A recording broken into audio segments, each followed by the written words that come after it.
Salut à tous, j'espère que vous allez bien. À l'occasion des 10 ans de mon fils, j'ai voulu faire un buffet sucré-salé. Ici, je vais vous partager non pas des recettes, mais aussi comment je me suis organisée pour préparer ce buffet en seulement 2 jours. Et pour les grandes fêtes qui s'annoncent, donc c'est l'occasion pour vous partager mes petites techniques sans prise de tête. Donc allons-y pour la recette et pour la façon de s'organiser. Donc nous allons commencer un jour avant, nous allons préparer la pâte. Toutes les pâtes, ce sorte de pâte brisée, sucrée, sablée. Bref, là on va commencer par la pâte brisée sucrée. Cette pâte brisée sucrée, vous la trouverez sur l'application Cookidoo. D'ailleurs, je vous ai déjà fait la recette détaillée. Allez checker la barre d'infos de la pâte brisée sucrée. Pour moi, elle est un indispensable dans mes recettes. Donc, on suit bêtement la recette, hein, on se laisse guider. Par contre, ceux qui n'ont pas de Thermomix, ce n'est pas grave. Vous pouvez le faire sans Thermomix. Je vous mettrai la recette sous la barre d'infos. Puis on se laisse guider par la recette.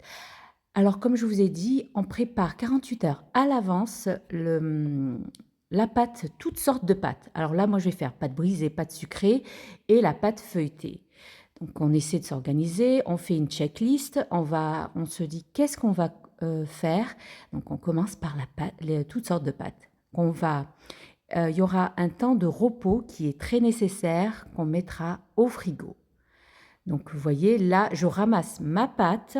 Il ne faut surtout pas pétrir n'importe quelle pâte, ne la pétrissez pas. Mis à part les brioches ou les pâtes levées, les pâtes dites pâtes sucrées, les fonds de tarte, ça ne se pétrit pas, au risque de rendre la pâte élastique. Là, je vais faire un test.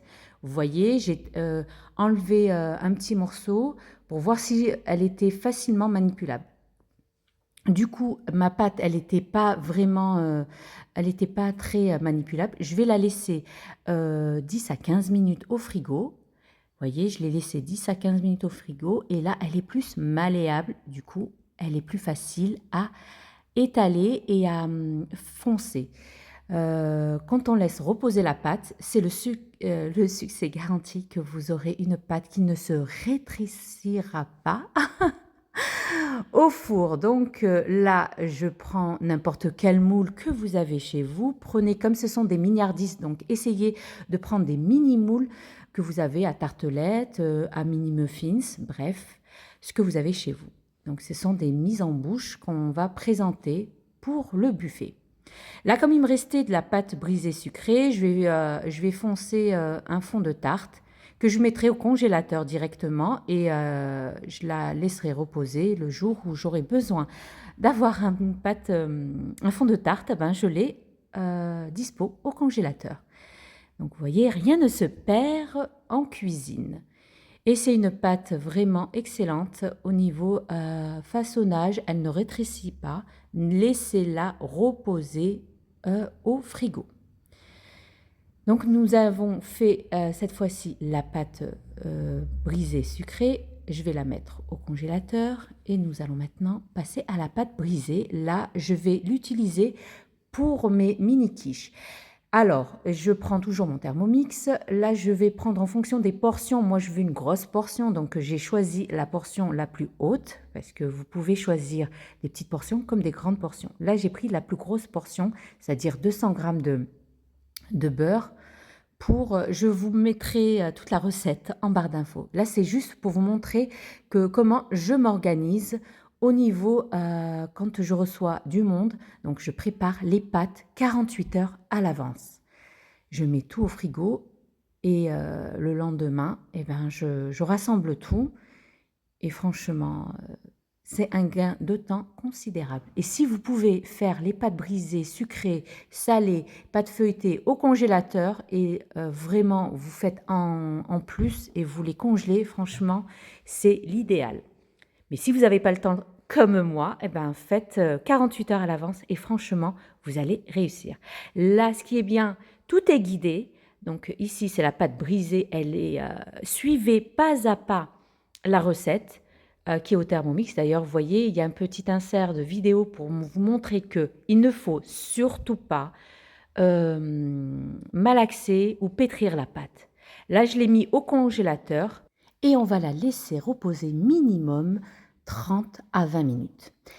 Pendant ce temps-là, je vais passer à la pâte feuilletée express. Là aussi, je vais utiliser les portions que je veux choisir, que je veux utiliser. Donc, on va préparer tous les ingrédients devant soi et nous allons commencer la pâte feuilletée express. Donc, on met tout à l'intérieur. Comme je vous ai dit, je vous mettrai toute la recette détaillée en barre d'infos. Vraiment, le Thermomix, il sauve, franchement, il me sauve la vie à chaque fois quand je fais des choses. Je le sors et pourtant, je ne suis pas conseillère Thermomix, hein, je vous le dis. Bref, allez, on continue. Alors, nous suivons bêtement. C'est une recette guidée, c'est ça qui est bien. C'est une recette guidée. On suit et on obtient une pâte feuilletée express digne des meilleures pâtes qu'on achète dans les grandes surfaces. Alors là, on obtient une sorte de pâte granuleuse.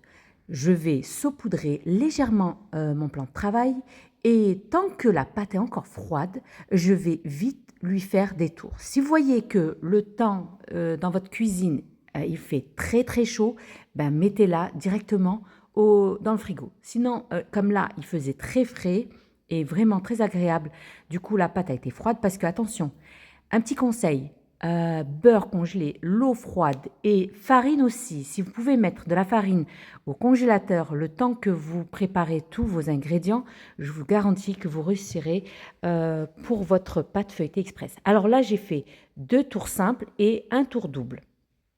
Vous voyez, je saupoudre légèrement ma plan de travail. Je ne vais pas, exagérer sur le saupoudrage de farine. Là, c'est un tour double. Vous voyez comment je procède. Je fais un quart de la pâte et le 2 tiers, je le rabats.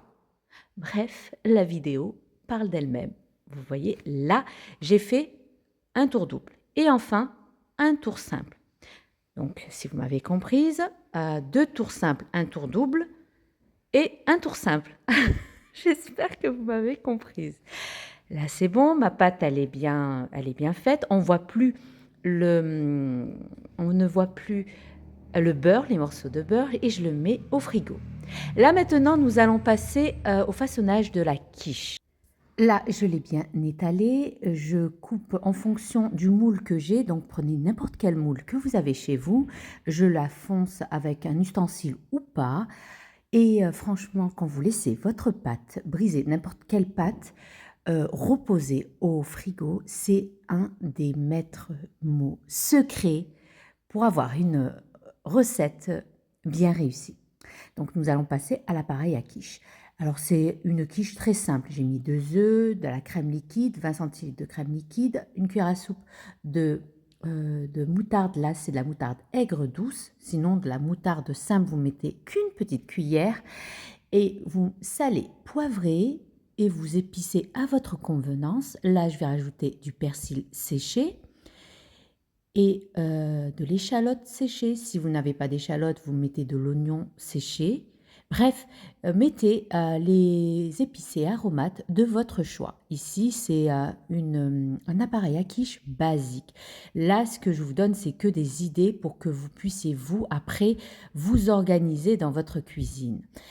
Je mélange et j'ai mis dans chaque fond de tarte des petits morceaux de thon que j'ai répartis. J'ai égoutté, c'était du thon nature, j'ai égoutté l'eau et je le remplis de mon appareil à quiche. Je préchauffe mon four à 180 degrés et je l'enfourne pour environ 18 minutes. Et comme je dis, surveillez votre four. Là, nous passons maintenant au façonnage de la pâte magique. La pâte magique, je vous ai fait 3 vidéos que je vous mettrai sous la barre d'infos. Allez checker la barre d'infos. Je vous l'ai déjà faite et franchement, c'est une pâte que je utilise. C'est peut-être à toutes les sauces, c'est le cas de le dire. Bref. Alors, je les ai fait en forme de burger et en forme de baguette viennoise. Là, je vais laisser lever dans un premier temps 30 minutes, mais tout dépend de la température de la pièce. Sinon, quand il fait froid, 1 heure. Au bout de 30 minutes pour moi, ça a gonflé. J'ai préchauffé mon four à 180 degrés. Je les ai dorés et j'ai juste saupoudré de graines de sésame. Et j'ai enfourné pour 20 à 25 minutes. Et vous voyez, on a des burgers et des pains viennois de renom. Franchement, trop bonne. Cette recette, elle est juste excellente. Allez checker la barre d'infos.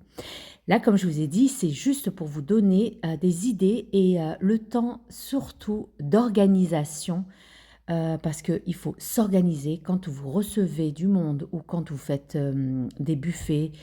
Bref, il faut s'organiser, mettre au mot organisation. Là, je vais vous donner une autre recette de cachère mortadelle maison. Une recette vraiment simple en soi.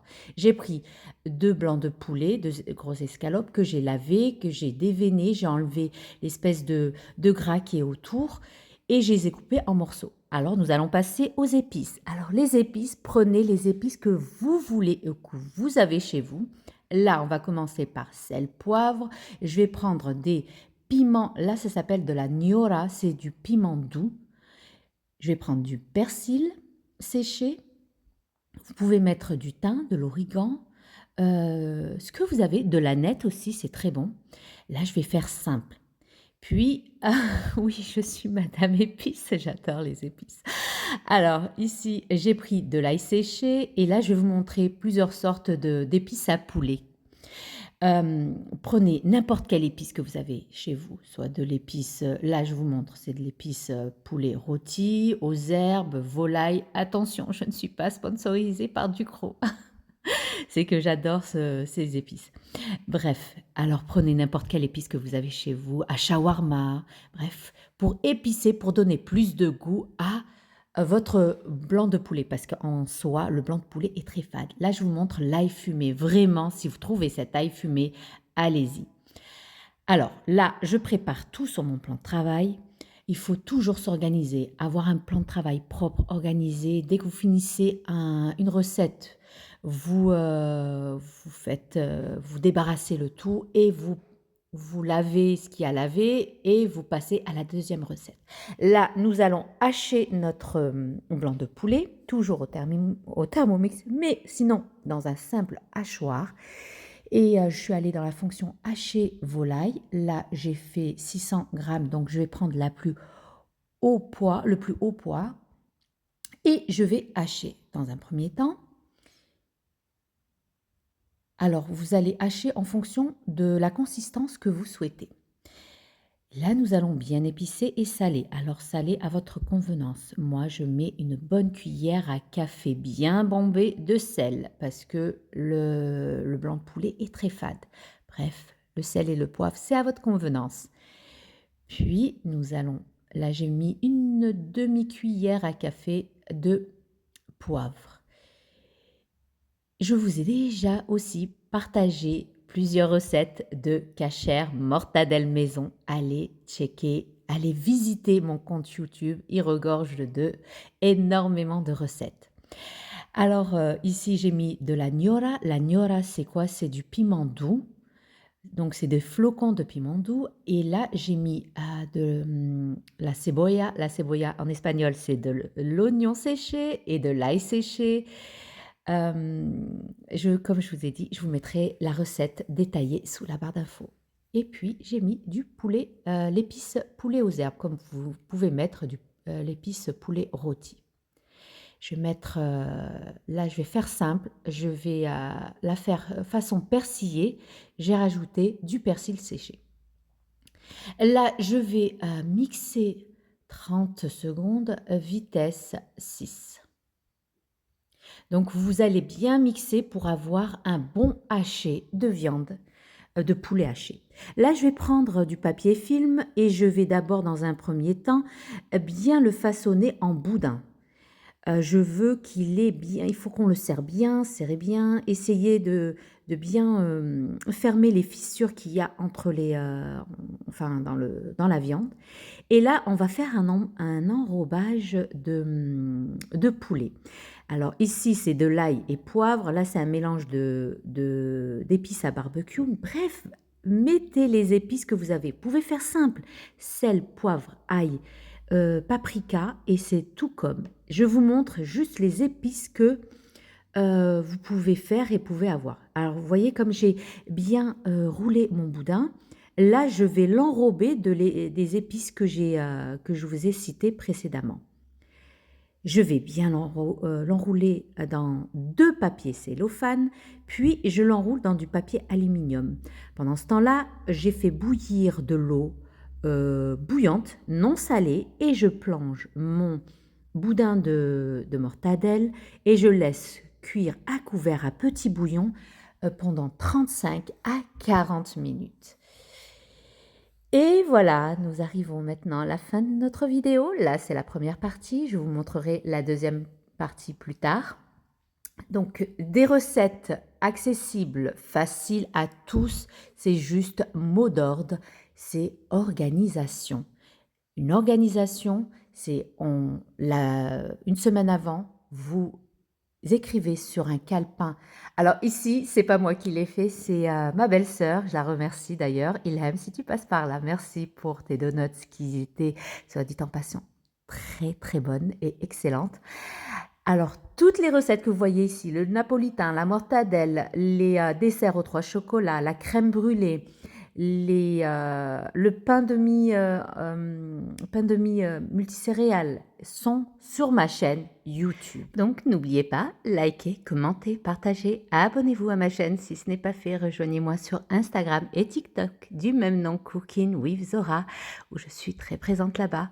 Sur ce, je vous dis à très vite, prenez bien soin de vous, à la prochaine vidéo.